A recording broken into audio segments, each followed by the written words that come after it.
Hello, আসসালামু আলাইকুম। বাংলাদেশের সমুদ্রকন্যা কুয়াকাটায় সবাইকে স্বাগতম। আজকের ভিডিওটা কিন্তু খুবই স্পেশাল হতে যাচ্ছে, কারণ এটাই আমাদের চ্যানেলের প্রথম কুয়াকাটা ব্লগ। এর আগে কখনো কুয়াকাটায় যাওয়া হয়নি, তাও মাত্র ৩২০০ টাকায় কুয়াকাটা পুরো ঘোরাঘুরি। তাই দেরি না করে অবশ্যই পুরো ভিডিওটা দেখুন। আমাদের কুয়াকাটার গল্প এদিক থেকেই শুরু। রাত ১২টা বাজে আমরা কুয়াকাটার উদ্দেশ্যে রওনা হলাম। সবাই আমাদের জন্য দোয়া করবেন যাতে আমরা সুন্দরভাবে কুয়াকাটায় পৌঁছাতে পারি। এখন আমাদের বাস পদ্মা সেতুর উপর দিয়ে যাচ্ছে। রাতের পদ্মা সেতু খুবই সুন্দর লাগছে। কুয়াকাটা পৌঁছানোর পর হোটেল চেকিং করে ফ্রেশ হলাম। ফ্রেশ হয়ে এখন আমরা নাস্তা খেতে যাব। সবাই একসাথে বসে নাস্তা খেয়ে নিলাম, আর নাস্তা খাওয়া শেষ হলে এখন আমরা সবাই মিলে ঘুরতে বের হয়ে যাব। কুয়াকাটা এসে এটা সবচেয়ে একটা ভালো এক্সপিরিয়েন্স যে ভ্যানে চড়ে সুন্দর করে বিচের থেকে হোটেলে যাওয়া, হোটেল থেকে বিচে যাওয়া খুবই মজার একটা ব্যাপার। খুব ভালো লাগতেছে। কেমন লাগতেছে? অনেক বাতাস, অনেক ভালো লাগতেছে কুয়াকাটা এসে। ধন্যবাদ জানাই এক্সপ্লোর বিডি ট্যুর অ্যান্ড ট্রাভেলসকে, যারা আমাদের সুন্দরভাবে এনে ভ্রমণ করাচ্ছে। Thank you. আমাদের এই ট্যুরটা অ্যারেঞ্জ করেছে explore BD tour and travels. তাদের মাধ্যমে আপনারা যদি হ্যাসেল ফ্রিভাবে ঘুরতে চান অবশ্যই ঘুরতে পারেন। তাদের পেজটা আমাদের ডিসক্রিপশন বক্সে দিয়ে দিচ্ছি। এখন আমরা যাচ্ছি ২০০ বছরের পুরনো জাহাজ দেখতে, মানে পুরনো কূপ দেখতে যাচ্ছি, যেটা হচ্ছে যার নামে কুয়াকাটা হয়েছে, যে জায়গার কারণে ওই জায়গাটা আমরা দেখতে যাচ্ছি। আপনাদেরকেও দেখাবো, অবশ্যই আপনারা দেখবেন। এই যে দেখেন ২০০ বছরের পুরানা জাহাজ, এটার বয়স সীমা ২০০ বছর।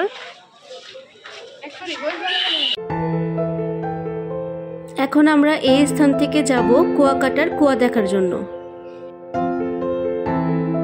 সেই স্থান যে স্থানে কুয়া, আর এই কুয়ার জন্যই নাম হয়েছে কুয়াকাটা। এটা সেই বিখ্যাত কুয়া। আমি আপনাদেরকে দেখাই।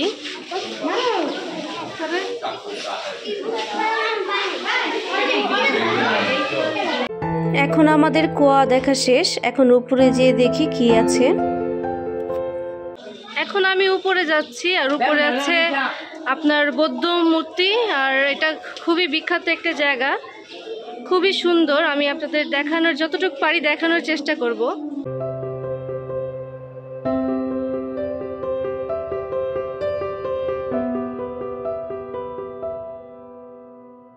এটার নাম হচ্ছে কুয়াকাটা শ্রীমঙ্গল বৌদ্ধ বিহার। আর এটা হচ্ছে গৌতম বুদ্ধের একটা মূর্তি, যেটা সুন্দরভাবে সাজানো হয়েছে। এদিকে আসলে পেয়ে যাবেন ছবি তোলার কিছু স্পট। দেখেন এই যে ওরা ছবি তুলতেছে, এই যে সুন্দর সুন্দর ফটোশুট করতে পারবেন। সামনে যাচ্ছি, এখন সামনে কি আছে বলতে পারতেছি না, এখন আপনাদের দেখাতে পারবো। কুয়াকাটায় অনেক সুন্দর সুন্দর স্থান আছে, যারা ঘুরতে আসবেন অবশ্যই ঘুরে দেখার চেষ্টা করবেন। এদিক থেকে চলে যাব আমরা অন্য একটা স্পটে। এদিকে কিন্তু অনেকগুলো স্পট আছে, যেমন গঙ্গামতির চর, ৩ নদীর মোহনা, জাও বাগান, আবার দোলনা পয়েন্ট। আমরা প্রথমে দোলনা পয়েন্টে এসেছি। এদিকে এসে ঘোরাঘুরি করছি, বাচ্চারা খুব সুন্দর করে ঝুলছে, আনন্দ পাচ্ছে।